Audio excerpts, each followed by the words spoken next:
Hi, welcome to Cooking Made Simple with Chef Kelly. I'm Chef Kelly, and today we are going to celebrate the summertime, hence the sunglasses. Nice and bright in here, it's bright outside with the great sun, and we got some beautiful striped bass to start off today's lesson.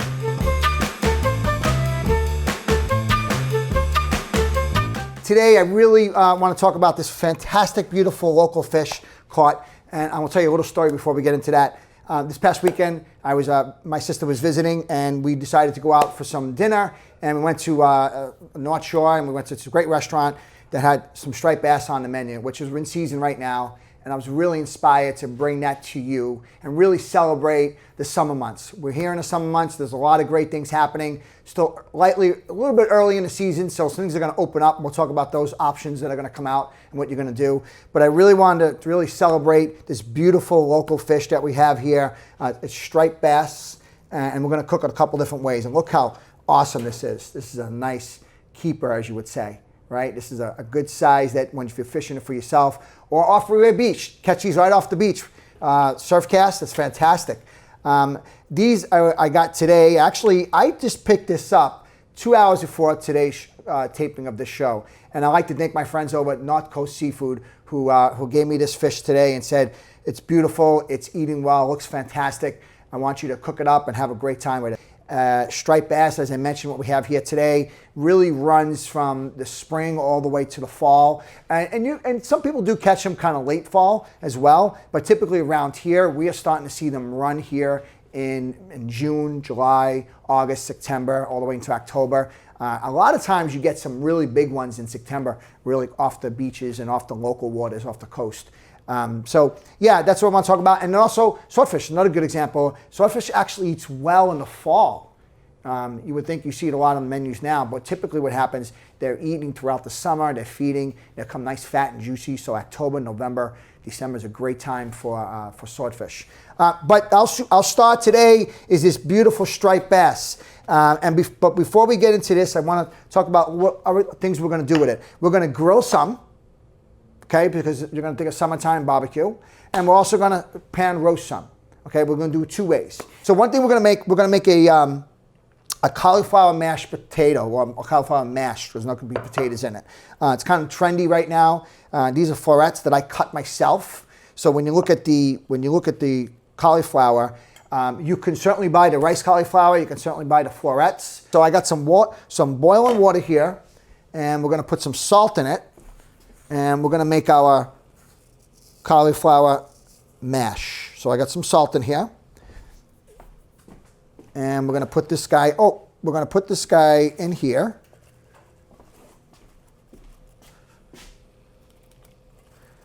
And we're not going to cook it long. Now, when you look at a cauliflower mash compared to a mashed potato, right, this is a little easier. You don't have to peel them.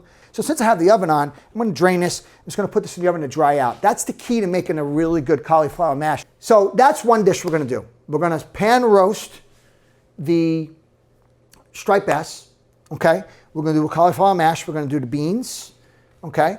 And we're going to do the citrus lively. That's one dish. The second dish we're going to do, and we're going to do a few things for that right now as well, is we're going to do a grilled striped bass. And that one is going to have a little bit of spice roast grilled corn, some spice grilled peaches. Yes, I said peaches. My daughter and I are on this grilling the peaches right now. We've been doing that for about 2 or 3 weeks now. They're coming in season. They're tasting fantastic. And we're grilling the peaches, and we're going to put some beautiful summer tomatoes. So these are the beans. They're already snipped. We're going to come back to that one in a second. We're going to boil them a little bit later. But I'm going to recycle this water to cook the beans in it. But in the meantime, I want to talk about our beautiful fish here. Really excited about this striped bass. And particularly today, the state has minimized when we can fish for it. So it's only allowed to be fished 3 times a week, which means the vendors can only sell it the next day. This was caught last night and brought in processed around 11 o'clock this morning. I got here, I picked it up at 2, and then I came here at 3. So this is the freshest you can possibly get unless I caught it myself. This is absolutely beautiful. The color's awesome, right? It has this beautiful skin to it. The skin is edible. Okay, these are scaled already, so they're certainly edible. It has a lot of omega-3s in it. It's an oily fish, but it's not oily in the sense of like a salmon, right?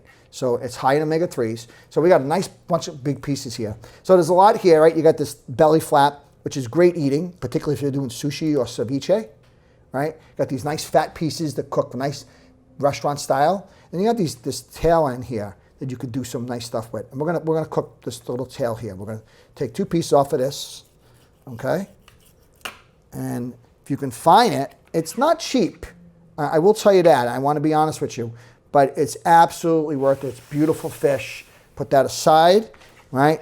We have this nice fat tail here. So I'm going to cook 2 nice pieces. So we have a couple different ways of doing this. I want a nice skinny piece here. Most restaurant portioning is between 6 and 8. And that's probably about a 6-ounce portion right there. So we're going to do that 1 piece there, right? See that? And then this over here, I want to make this a little fatter, okay? So as it's wider, you make this a little fatter. And this one's probably closer to 7, so a little thicker. This is thick, a little taller, and a little wider. So they're probably closer in size there. So we got these other 2 pieces here.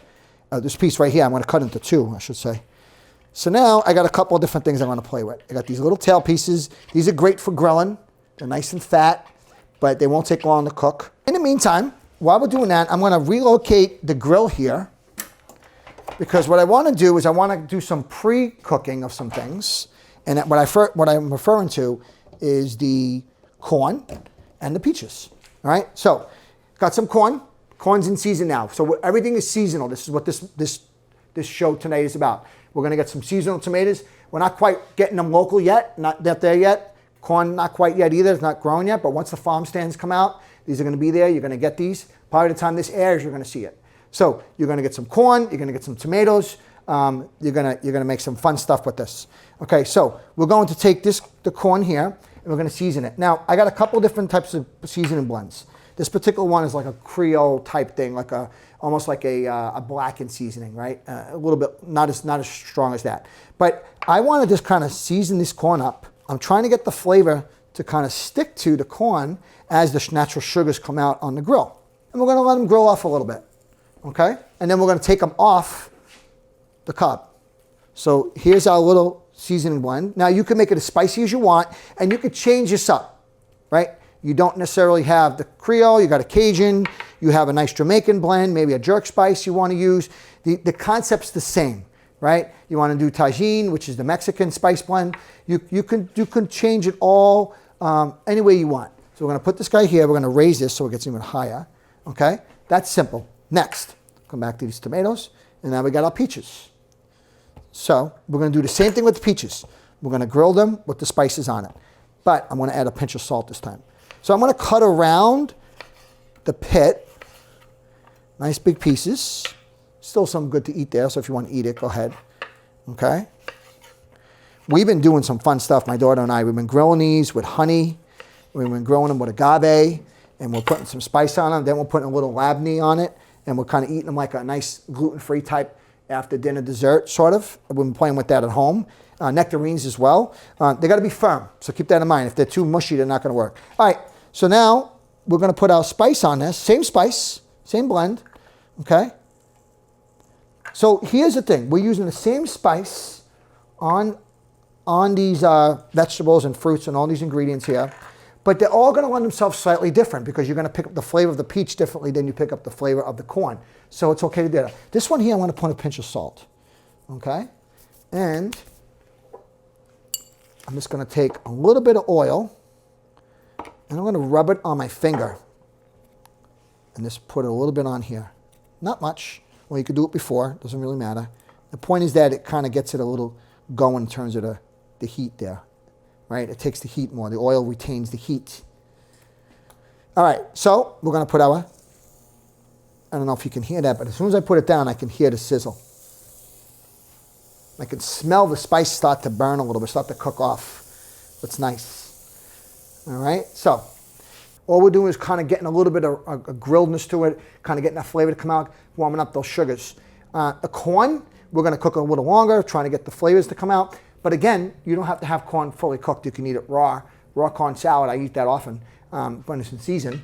Or arugula, pretty common. We got our, that's good right there. So I think we're good. We're going to take this guy out. And yes, you could have cooked the beans first, scooped those out, same thing, one way or the other. But this one, they're nice and big, and so it's easy to take out. And if you're not doing the beans, then you can just throw the whole water out.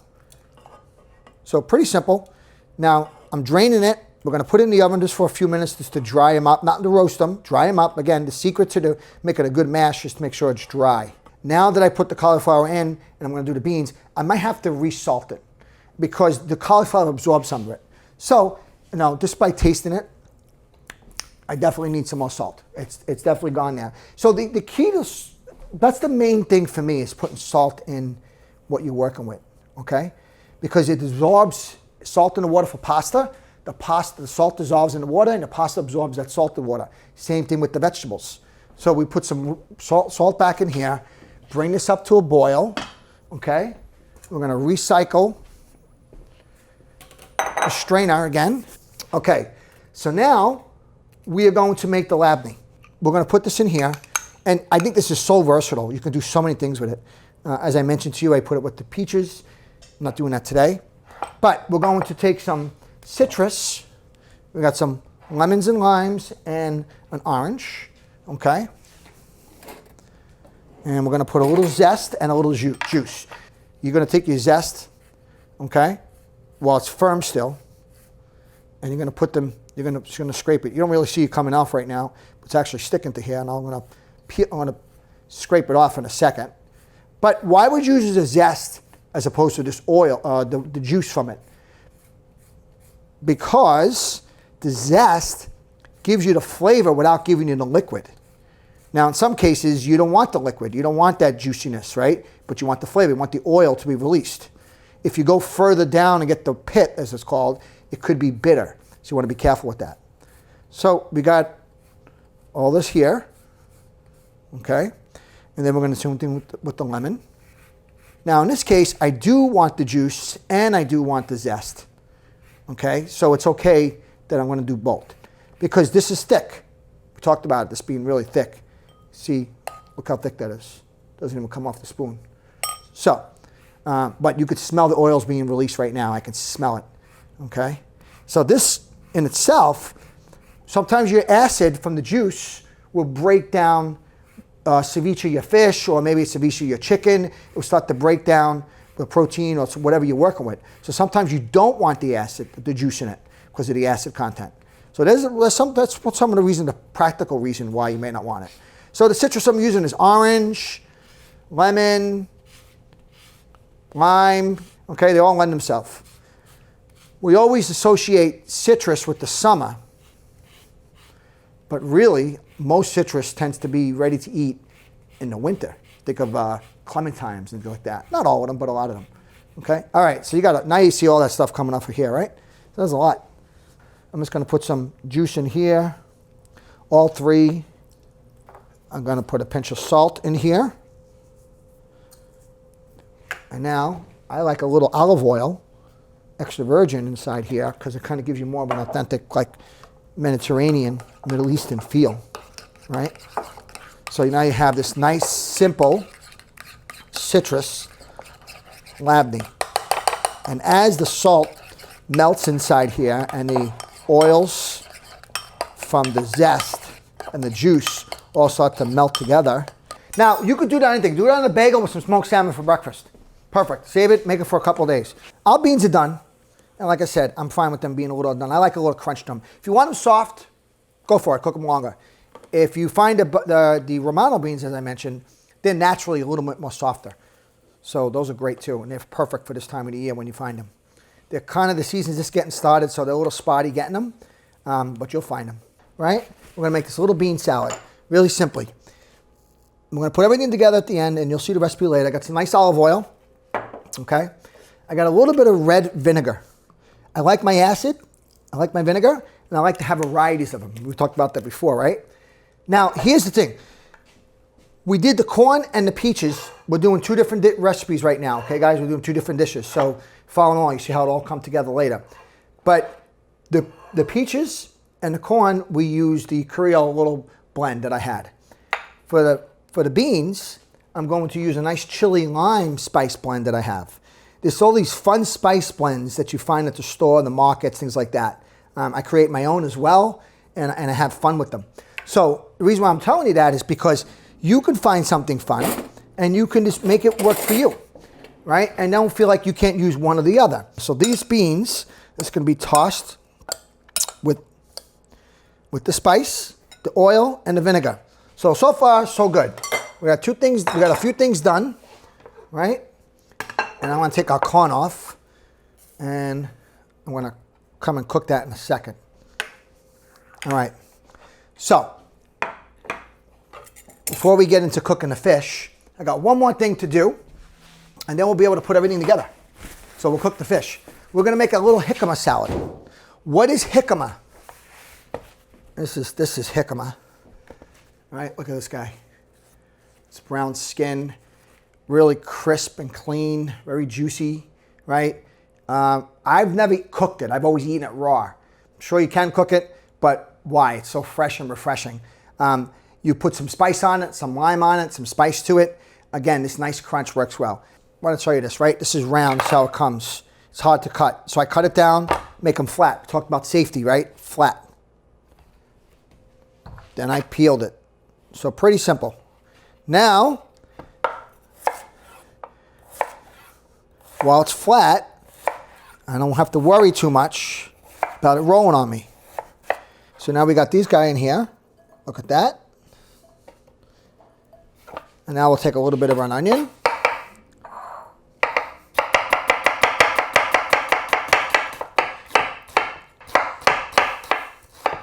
Kind of mix it like this. And now, a little salt. Now, salt is good because it's going to pull out that moisture, kind of make its natural little dressing to it. Okay? And now I'm going to put the chili lime spice on this one. And to help that along, go back to my limes that I have here.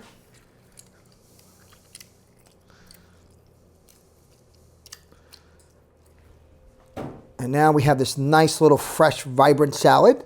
And I'm not done until I get a little green in there. So let's get a little green going in there, some scallions.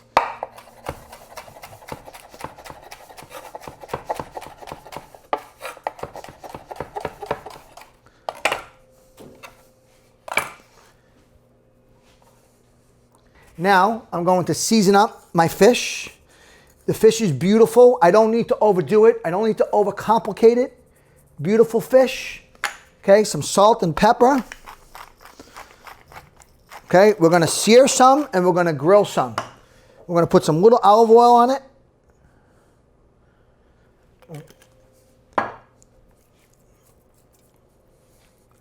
We're going to grill these small pieces here. And we'll put the bigger pieces in the pan here. Now, I'm going to re-season the top a little bit. A little salt there. Our next pan here. It's getting hot. You want to hear that sound. I mentioned before, I worked with a chef. She said to me, don't touch my pan, I hear it. Because I would hear it. I'm, oh, it's going to burn. No, I can hear it. It's not burning yet. You can almost pick up how the sounds are. So we're going to let this guy go. Now, we'll do this a little bit restaurant style. We'll turn this over, we'll put some butter on it, we'll baste it, we'll put them in the oven. That's this one. So we got our corn here. We're going to take this corn right off here. And that little spice there. You can smell it. It smells so good. We'll talk about presentation in a second. How to get that nice little artsy look to it. Things like that. So don't mix the corn too much. I want these big little chunks. So just try not to mix it up. Just have a nice little fun look to it as we put it down on the plate. So we'll come back to that one. So far so good. We grilled those. We got the cauliflower coming out right now. We don't need to cook them long. Like I said, I'm just drying them out. Really no color to them. If you see this here, there's no color, right? So I'm just going to put it down and we're going to puree them shortly. So when you add the sour cream and the butter, that would give it some more body and that will kind of make it nice and smooth. All right, so we're going to shut that 1 second because I want to turn these guys here. So I think we're ready to kind of turn this, and we're going to put some butter.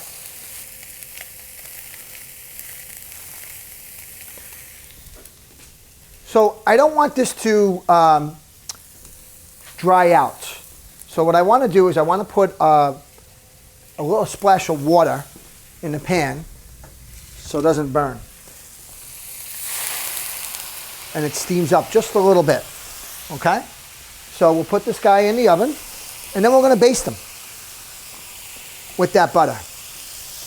This is nice and smooth already. Now we're ready to season it with some salt. Always gotta have salt, right? And a little bit of, now you don't need a lot of sour cream. We're not trying to make this a sour cream mash. We're trying to have a little enhancement with the sour cream. So I put butter, sour cream, and salt. So far, so good, right? Now we're gonna let this guy go. So you put it back in here and you heat it through. The other thing that does is it dries it out a little bit more. Okay, but you don't really need to worry about drying it. This came out really nice and good. The texture is perfect. All right, so the last piece of our puzzle is a little tomato. And I think with the tomato that you need to understand is that right now they're not quite with the local variety yet, but you'll start getting the toy box tomatoes, they call them. The yellows, the brandywines, the reds, the deep purples, things like that. And you could do it a couple of different ways. We can just cut them into wedges, or you can cut them sliced, whatever you prefer. Whatever you want to do in terms of a presentation. So you got these beautiful tomatoes, nice and seasoned, right? And we're going to make a nice presentation real quick, right? We're going to wait for the fish, so we'll come back for the fish, okay?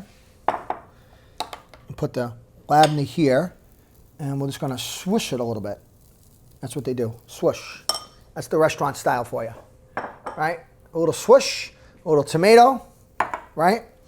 It's just about ready. It didn't take long, okay? So that skin is curled up a little bit.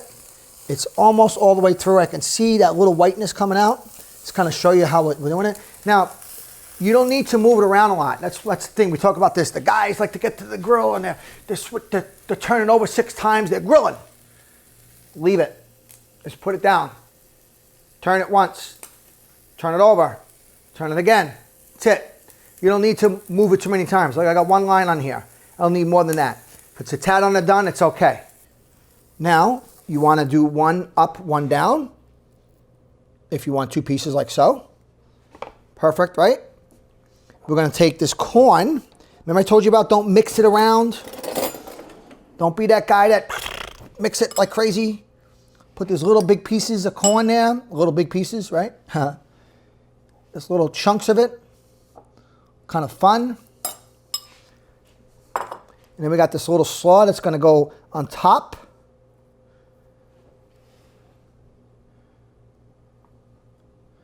Red onion, jicama, and then of course you got to finish it with a little bit of the oil. So let's cut a couple peaches and stick them in here. So a lot of things happen in this plate. The star of the plate, without a doubt, is the striped bass. So there's the star of that plate. Let's deconstruct this plate for 1 second, talk a little bit more about some of the concepts behind it. I want to lean closer to you and show you this. A couple things I like to teach my cooks a lot. The tomato is not seasoned. I don't have anything on it. You have beautiful flavors, this natural, let a little oil drizzle on top. Sometimes you don't have to overdo it. Sometimes less is more. Right? We have the little spices on the peaches, the sweetness. We have the crunch from the jicama, nice raw onions on top of that. The sweetness of the corn, these big fat pieces. The labneh was just thrown in here because I'm going to utilize it for a couple things. It's kind of a nice option to have on 2 different areas. The grilled fish as well, the striped bass. So pretty simple, but understand the concept behind what we're doing. Very simple, clean, without overdoing it. Some things are seasoned, some things are spiced a little bit. A lot of times when I do something with spice, I like to do a couple things with it. I like a creaminess, something to cool it down. If you think of like Indian food, riata, the cucumber yogurt that they put, so it kind of cuts down that spiciness. I like that. And then when you have something that's over seasoned, which we have a lot of seasoned, simple fish, simple salt and pepper, and a simple tomato. A lot of times in my banquets, I'll take one vegetable and just simply steam them, and then the others I'll season it a little heavier. So you kind of have a balance of yin and yang. We have our heated, nice and hot. See the steam come out? That's our cauliflower mash. Okay? So when you're doing a little presentation, sometimes less is more. You don't need to do more than that. Okay? Now you got this nice chili lime dressed green beans right here. A little pile of that guy. All right, we got our fish here. So put this guy up on top like that. Now, a couple of things we're going to do. We'll put the labneh. In this case, we swished it here. We're going to dollop it here. A little dollop, like that. And now, you have this nice, look at this color of this juice down here. This is from the chili lime oil and the vinegar. So we're going to drizzle this guy around, okay? And just hit the top of the sea bass, the striped bass that is. I don't want to say sea bass because people think it's Chilean, which is not even close to being nearly as good as this. So I don't do it I do it a disservice by calling it sea bass. My apologies. My apologies to this beautiful fish. So we got a very simple. So there's our striped bass grilled and pan roasted. That's it. That's it. It's simple. From the time I started to now, we didn't take a break, went straight through, 40 minutes, whatever tip. We cooked this all. Beautiful meal, restaurant inspired, beautiful flavors, looks fantastic. So I hope you enjoy it this summer. I hope you get an opportunity to really get some striped bass locally caught. If you catch it yourself, fantastic. If you get to a restaurant and try it, I think you'll love it. Or if you can find it in a fish market, absolutely grab some if you can. And I hope you can utilize some of these concepts what I have here. This is more of an indoor type one because I wanted to make sure we did more because you got the cauliflower mash. Look how the cauliflower mash is holding up, right? Something to point out. You would think that's mashed potato. It's just holding up. The structure is pretty good. It's because we dried it. We dried it and we got the moisture out of it. So that's what that is, okay? And I didn't have to put too much sour cream in it because the sour cream would have made it too wet then, okay? And then going back to this one here, we have some great colors, great flavors, lots of things happening here. Any one of these things on their own with the fish will enhance the fish. But I got a lot of stuff going on here. It's just a fun thing to do. So I wanted to say thank you very much. I also want to say that we're going to see you sometime, hopefully in the fall. We're going to take the summer off and enjoy our summer season, and I hope you do too as well. And we'll see you real soon. In the meantime, I like to say, as we say at home, mangia frutta grosso, eat and get fat. Enjoy the summer, and we'll see you real soon. Thank you.